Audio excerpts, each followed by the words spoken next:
Once upon a time, she kicked her own daughter out of the house.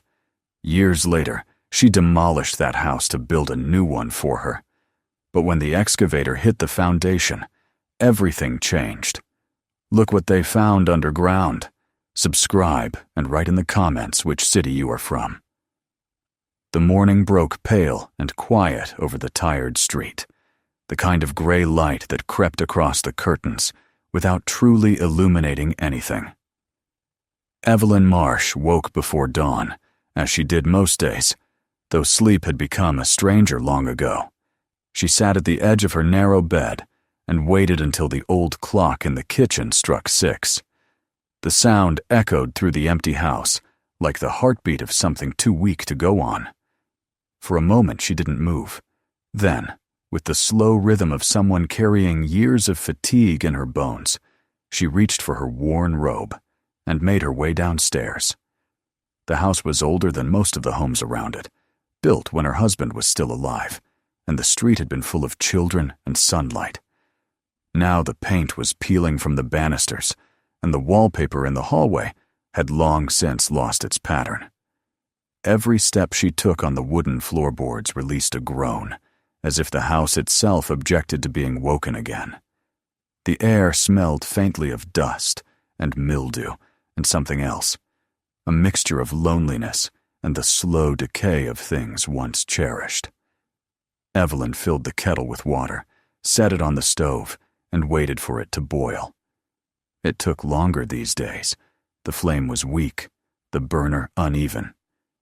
She stared at the window above the sink, where condensation blurred the outside world. Beyond it, the yard was cluttered with fallen leaves, the fence leaning as if tired of standing guard.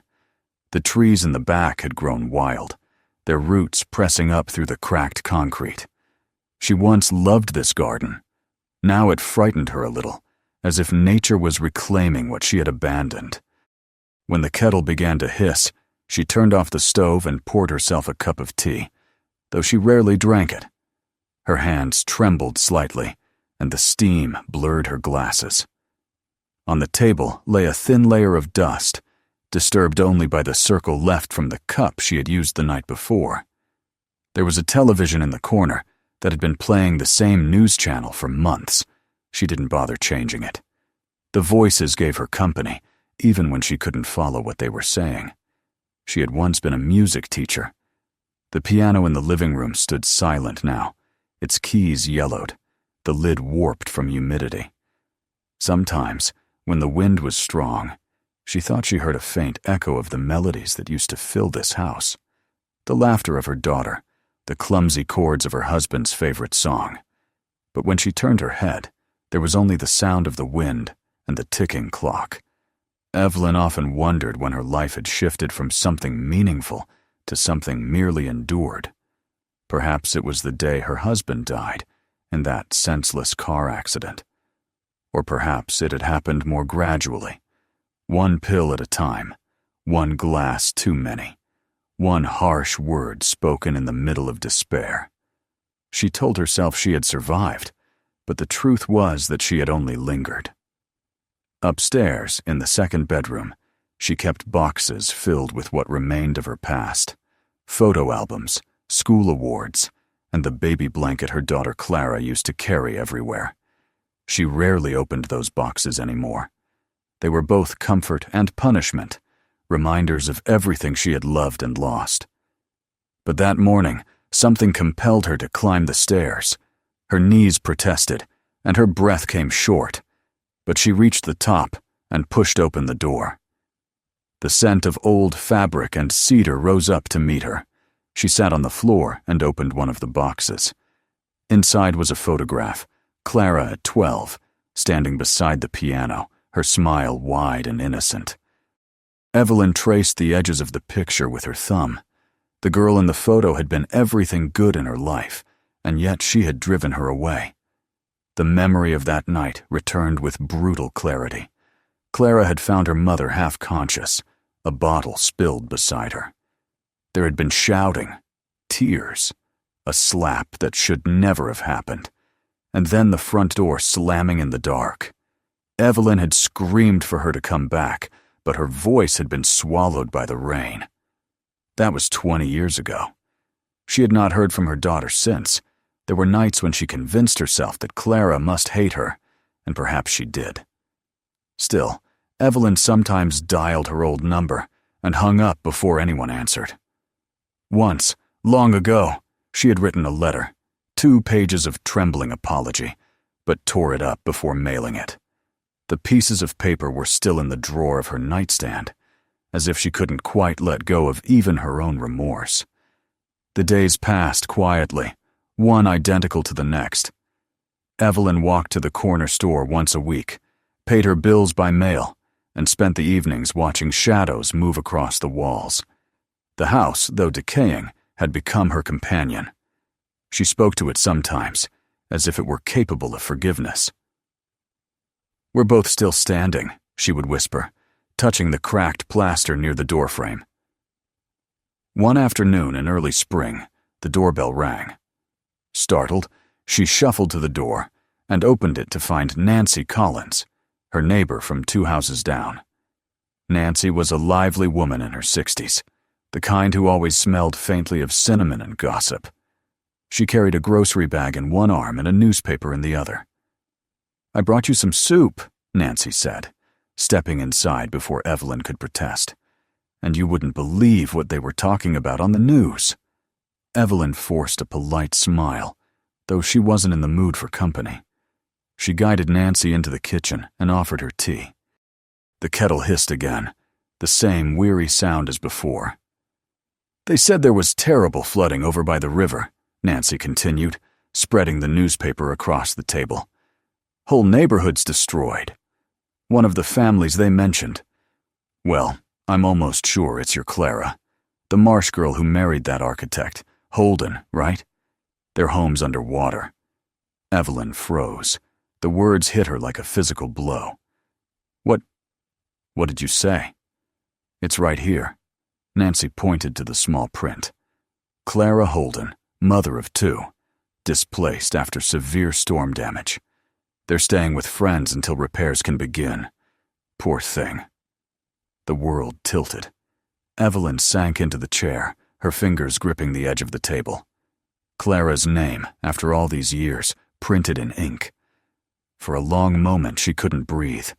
Images flashed through her mind. Her daughter's wedding day she hadn't attended. The grandchildren she'd never met. The silence that had stretched across 2 decades. Nancy's voice faded into the background as Evelyn stared at the article. When her neighbor finally left, promising to return with more soup, Evelyn sat alone in the dim kitchen until nightfall. The wind pressed against the windows, and the house groaned as if echoing her thoughts. That night, she didn't sleep. She walked from room to room, touching the walls, the furniture, the faded curtains. Every object seemed to whisper something she had forgotten. Laughter, arguments, songs. She ended up at the window, staring out at the streetlights reflected in puddles.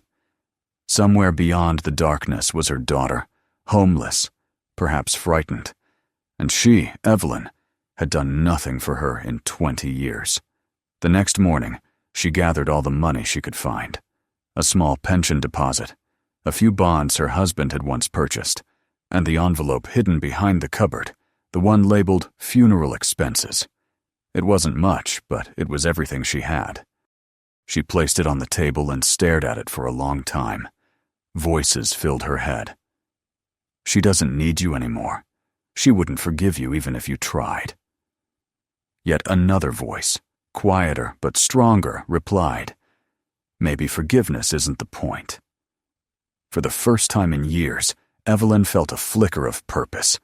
She realized that the only thing she could give her daughter now was something tangible, a place to belong again, a home. The thought terrified and comforted her in equal measure. Later that day, she walked into town to the small construction office near the post office. The young man at the desk looked at her with polite confusion when she said she wanted to demolish her house and rebuild it. "You understand, ma'am," he said carefully. "This is a big project. It could take months." "I understand," she replied. "I want to start soon." When he asked who the new house would be for, she smiled faintly and said, "For someone who once lived here, even if she doesn't know it yet." By evening, the rumor had spread through the neighborhood. The old Marsh house was going to be torn down. People whispered that Evelyn had lost her mind, that she must have dementia or was being scammed. Nancy tried to talk her out of it, but Evelyn only said, "Let them think what they want. This house has already died. It's time to let it rest." That night, she sat by the window again, the lights of the street dimming into silence. In her lap rested the photograph of Clara as a child, the same one she had found in the box. She touched the face on the paper and whispered, "If I can't undo what I did, maybe I can build something better for you." Rain began to fall outside, tapping softly against the glass. The sound was gentle, forgiving. For the first time in years, Evelyn smiled, not from joy, but from the quiet certainty that she had found her last purpose. She turned off the lamp, closed her eyes, and listened to the rain as it washed over the roof, cleansing the dust of decades, marking the end of everything that had been, and the beginning of something she did not yet dare to hope for. When dawn came again, pale and uncertain, Evelyn Marsh stood in her doorway and watched the light spread across the yard. She didn't know how long she had left to live, but she knew what she would do with it. And as the wind moved through the broken fence and rustled the leaves that had gathered by the steps, she whispered to the house, "We're both going, old friend. But maybe, just maybe, what rises here will be worth all that was lost." The house creaked in reply, as if it understood. And so began the last chapter of her life. One that would not end in silence, but in the sound of rebuilding. The morning of the demolition arrived with a cold, restless wind that moved through the trees like an omen. Evelyn had not slept the night before. She sat in the kitchen, fully dressed, her coat buttoned, and her gloves laid neatly beside her teacup. The air inside the house was still, as though it too were holding its breath. Outside, she could already hear the rumble of heavy machinery approaching, the low growl of engines, the metallic clank of gears. It was a sound she had never thought she would hear in her lifetime, at least not outside her own yard. The first wave of dread hit her, followed quickly by an odd sense of peace. She rose from her chair and walked through the rooms one last time. The hallway was dim, filled with the faint scent of damp wood and memories too old to name. She touched the wallpaper as she passed, running her fingers along the torn seams that had begun to peel from the walls. In the living room, the piano stood silent under its sheet of dust. Evelyn lifted the cover and pressed a single key. The note was flat, lifeless, a sound like an exhalation. She smiled faintly and whispered, "Goodbye." The bedroom upstairs held the quietest ghosts of all. She made the bed one final time, smoothed the quilt, and placed her husband's photograph on the pillow. His eyes, captured decades ago in black and white, seemed to watch her with the same steady kindness they always had. "It's time," she murmured. "I'm doing what you would have done." She made her way outside just as the demolition crew arrived. The men greeted her politely, though their glances were uncertain. Most of them had heard rumors about the old woman who wanted to tear down her own home. She didn't care what they thought. The foreman asked if she was sure about her decision. Evelyn nodded. Her voice was steady, though her heart was racing. "Yes," she said. "Everything old must make room for what's new." He looked at her for a moment, then gave the signal. The engine of the excavator roared to life. The sound was deafening. As the machine's steel arm rose into the gray sky, Evelyn stepped back toward the fence. The first impact shook the ground. The wall split apart with a thunderous crack, sending dust and splinters into the air. A cloud of plaster and wood rolled across the yard, and the noise tore through her chest. She felt each crash as though it were a heartbeat being struck from her body. Tears streamed down her cheeks, but she didn't turn away. Piece by piece, her house crumbled before her eyes. The roof collapsed, the windows shattered, the chimney fell in a shower of bricks. When it was done, nothing remained but a pile of debris and the trembling skeleton of the foundation. The men paused for lunch, leaving the machines idle and silent. Evelyn stood by the ruins, staring at the place where her kitchen had been. The shape of it was still there, faintly visible in the ground, like an echo of memory. She remembered mornings filled with laughter, the smell of bread baking, the way sunlight used to stream across the table. The ache of those days nearly brought her to her knees. But beneath that ache was something unexpected, a lightness, a release. The past had been buried long ago. Now it was being unearthed, whether she was ready or not. When the foreman returned, he told her they needed to dig deeper to remove the foundation completely. "There's concrete under there, thicker than we expected," he said. Evelyn nodded absently, still lost in thought. She watched as the excavator's bucket bit into the earth, breaking apart the slabs of concrete. The machine groaned, metal grinding against stone, and then, suddenly, there was a sound unlike the others, a hollow clang, sharp and distinct. The operator frowned and shut off the engine. "We hit something," he called out. "Doesn't sound like rock." Curiosity drew her forward. The workers gathered around the spot where the machine had struck. Beneath the layer of broken cement was a flat, rusted surface metal, not stone. They cleared more dirt until the outline of a heavy lid emerged. It looked like some kind of sealed hatch, its edges welded shut. "What on earth?" one of the men muttered, wiping the dirt away. Evelyn's breath caught in her throat. She could see faint initials scratched into the metal JM, the same initials her late husband, James Marsh, used on all his tools. Her heart began to race. "Can you open it?" she asked. The foreman hesitated. "It's not safe, ma'am. Could be an old tank. Could be anything." But her voice, though thin, carried authority. "Please," she said, "open it. My husband built this house. If he left something down there, I want to see it." The men fetched crowbars and hammers. The air was thick with dust as they pried at the corroded edges. After several minutes, the lid gave way with a screech, revealing a small chamber below. A wave of stale, earthy air rose from it. Inside, buried under a layer of dirt, lay a metal chest about the size of a suitcase. It was old but intact, sealed with a latch that had rusted shut.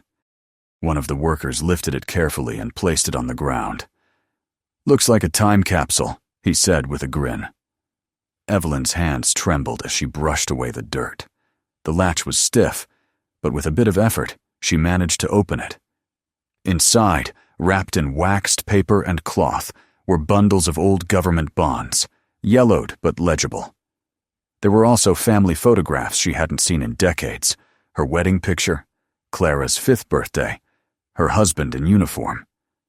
And at the very bottom lay a small black cassette tape, labeled in fading ink. For Clara. Evelyn felt her knees weaken. The world around her seemed to fade, until only that single phrase remained in focus. For Clara. Her husband's handwriting.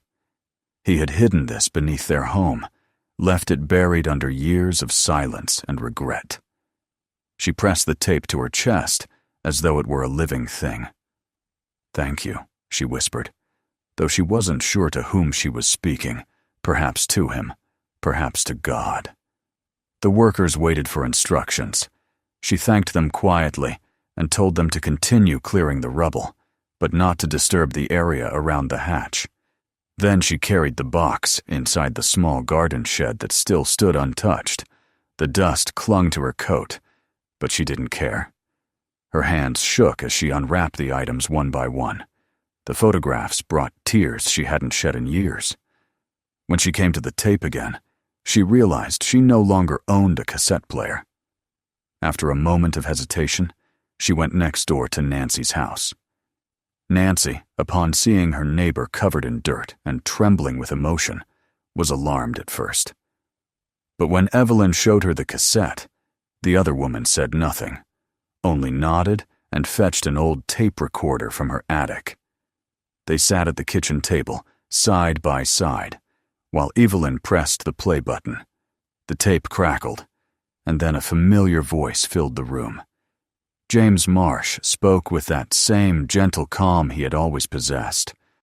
"If you're hearing this," he said, "then I'm no longer there to tell you myself. Clara, my dear girl, your mother and I built that house together. I wanted it to be your home one day. I've left something behind to make sure of that. Whatever has happened between you and her, don't let anger bury what love built. She's human, and she's hurting, but she loves you more than she can ever say. When the time comes, I trust you'll both find your way back." The message ended with silence and the faint hum of the tape. Evelyn sat motionless, tears streaming down her face. It was as if her husband had reached across the years to hand her a lifeline. His words stripped away the layers of guilt and bitterness until all that remained was sorrow and love. That night, she didn't sleep. She kept the box open beside her chair and stared at the bonds, the photographs, the tape. The discovery had rekindled something fierce and urgent inside her. She knew what she had to do. The money would go toward the new house, but it wouldn't be for her. It would be for Clara and her family. This was her chance to give them back what life had taken. Over the next few days, she met with the construction company again. She told them she wanted the house rebuilt as quickly as possible, modern but modest, with enough space for children to play. When they asked whose name should be on the deed, she answered simply, "My daughter's." They looked surprised, but she offered no explanation. Weeks turned into months, and the sound of hammers and saws replaced the old silence. Evelyn came to the site every morning, sitting on a folding chair with a thermos of tea. She watched as the walls rose, brick by brick, and with each layer, she felt herself growing lighter. The workers began to greet her warmly, calling her Mrs. Marsh again, as if the title carried respect instead of pity. She made notes in a small notebook she carried everywhere, her construction diary. "Day 3, she wrote. They poured the foundation today. The earth smells clean, like forgiveness. Day 15, she noted. The frame is up. It looks like hope has a shape. At night, exhaustion overtook her, but it was a welcome kind of tiredness, the kind that came from purpose. The neighbors continued to whisper, wondering who the new house was for. Evelyn didn't correct them. When Nancy asked if she planned to live there after it was done, Evelyn only smiled. "It's not for me," she said softly. "It's for someone who deserves a home." One afternoon, while she watched the workers fit the windows, the foreman approached her with concern. "Ma'am," he said gently, "you're spending a lot of money on this. Are you sure you want to put it all in someone else's name?" Evelyn met his gaze. "I've spent half my life holding on to what was mine," she replied. "It's time I gave something back." When he left, she turned her eyes to the house again. The sun was setting behind it, casting a warm glow over the fresh timber. In that light, she thought she could almost see her husband's silhouette standing by the doorway, nodding in approval. By the end of the second month, the structure was nearly complete. The walls gleamed white, the roof newly tiled, the porch wide and welcoming. Evelyn walked through it at dusk, her steps slow but steady. She could hear the faint echo of laughter in her mind. Clara's laughter, years ago, chasing through the rooms. For the first time in decades, she allowed herself to imagine what forgiveness might feel like. When she returned home to the small apartment she was renting temporarily, she sat down and opened her notebook one last time.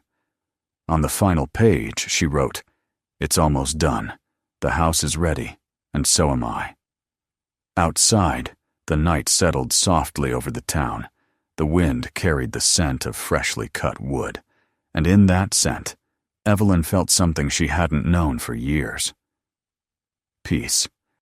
She closed her eyes, folded her hands, and whispered, "We're getting there, my darling. Soon you'll come home."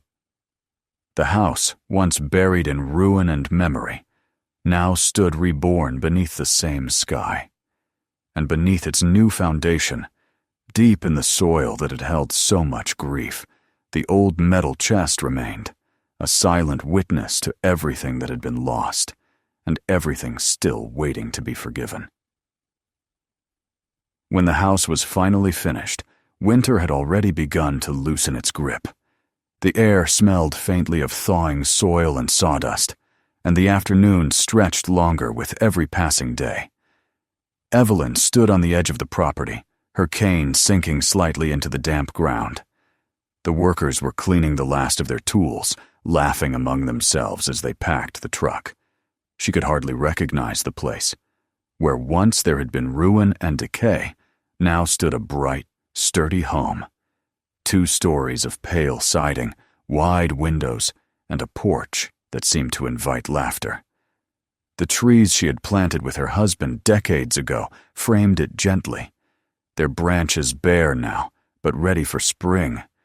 It looked alive. It looked like a promise kept. She moved closer, her shoes crunching on the gravel path. The house smelled of fresh paint and timber, of something reborn. The porch railing gleamed under the weak sun. She touched it with her gloved hand, feeling the smooth wood under her fingers, and for a moment her knees nearly gave way. The reality of it was too much. This house was no longer hers, and yet it was the first thing in years that felt truly hers in spirit. She had built it out of memory, out of guilt, out of love that had survived in silence. Inside, everything was simple and warm. She had chosen every detail carefully, the curtains, the oak floors, the kitchen tiles. She wanted it to feel familiar, even if her daughter did not know why. The living room faced the garden, just like before. She had asked the builder to leave space where the piano once stood, even though there would be none now. The walls smelled faintly of plaster dust, and sunlight fell across them in long, soft stripes. It felt like a place waiting for footsteps, for laughter, for life to return. She spent a long time walking from room to room, her hand brushing the doorknobs, the window frames, the shelves. When she reached the upstairs hallway, she paused before the window that overlooked the yard. She could see her old garden, overgrown but still alive. The faint buds on the trees looked like quiet promises. She thought of Clara and her children and wondered if they would like it here. For weeks, she had worked in secret with a lawyer to transfer the deed. It was done now. The house was in her daughter's name. All that remained was to bring her home. Evelyn had arranged everything through an intermediary. She had insisted on anonymity, telling the lawyer to send the letter from what she called a restoration foundation, a fiction she had invented to protect both her dignity and her daughter's peace of mind. The letter simply stated that the foundation, having learned of the family's loss during the floods, had selected them for a full home restoration and relocation project. The property was already prepared, waiting for their inspection and acceptance. She imagined the moment when Clara would open that envelope, how she might doubt it at first, how she might read it twice, wondering who could have been so generous. Evelyn prayed she would accept the gift without suspicion. The weeks that followed were a blur of anticipation and frailty. Her strength was leaving her. Some mornings, she woke with pain in her chest that made her sit up and wait until it passed. Her hands grew weaker, and the chill in her bones no longer left even with tea and blankets. But her heart felt lighter. Each sunrise seemed like one more page she was meant to turn before the story ended. It was early afternoon when she heard the sound of a car stopping outside the gate. She froze. Through the lace curtain, she saw a family step out, a woman in her 40s, tall, composed, her hair tied back in a loose braid. 2 children ran ahead, chasing each other across the yard, their laughter rising into the air. A man followed, carrying a bag, glancing at the new house with awe. Evelyn's heart clenched. There was no doubt. It was Clara. Her daughter looked so much like her younger self that the years between them collapsed in an instant. Evelyn gripped the windowsill for support. She felt tears sting her eyes, but she didn't move. She couldn't. The lawyer she had hired greeted them at the gate and handed over the final papers. From her distance, Evelyn couldn't hear what was being said, but she saw the confusion on Clara's face as she looked around.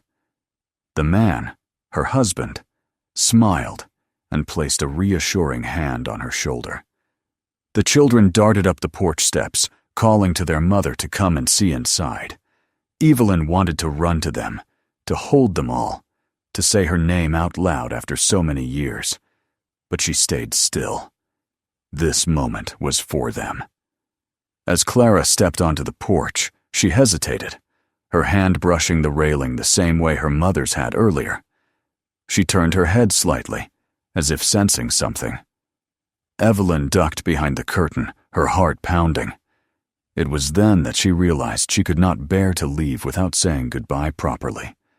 She waited until the family went inside, the children's voices echoing through the new house, before she slipped quietly out of the shed and crossed the garden. The air was cool, filled with the scent of new wood and distant rain. She moved slowly, leaning on her cane, her breath shallow. When she reached the fence, she stopped.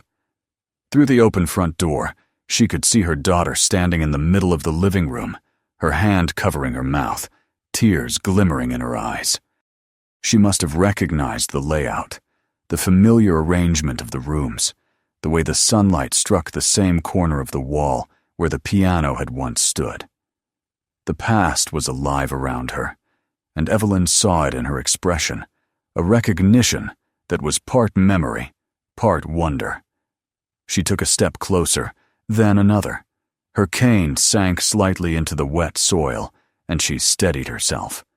She was only a few yards away when the youngest child noticed her. A small boy, perhaps 7 years old, with bright eyes and a freckled face.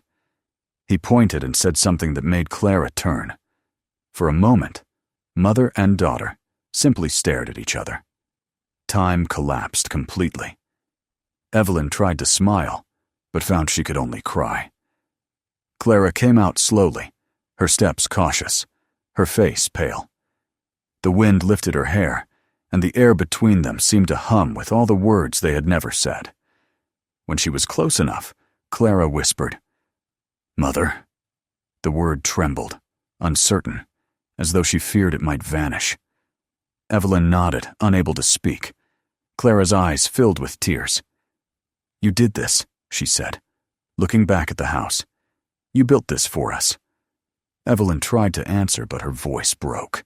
At last she managed to whisper, "I destroyed mine to give you yours." They stood in silence, the past hanging between them like a fragile thread. Then Clara stepped forward and embraced her mother. The scent of her hair, the warmth of her shoulder, it was all too familiar, too real. Evelyn clung to her, feeling the years melt away. The children watched from the doorway, wide-eyed, as the 2 women held each other and cried. That evening, Evelyn stayed for supper. The house was filled with the sounds of life plates clattering, the children's laughter, the low hum of conversation. She sat near the window, her heart swelling with gratitude.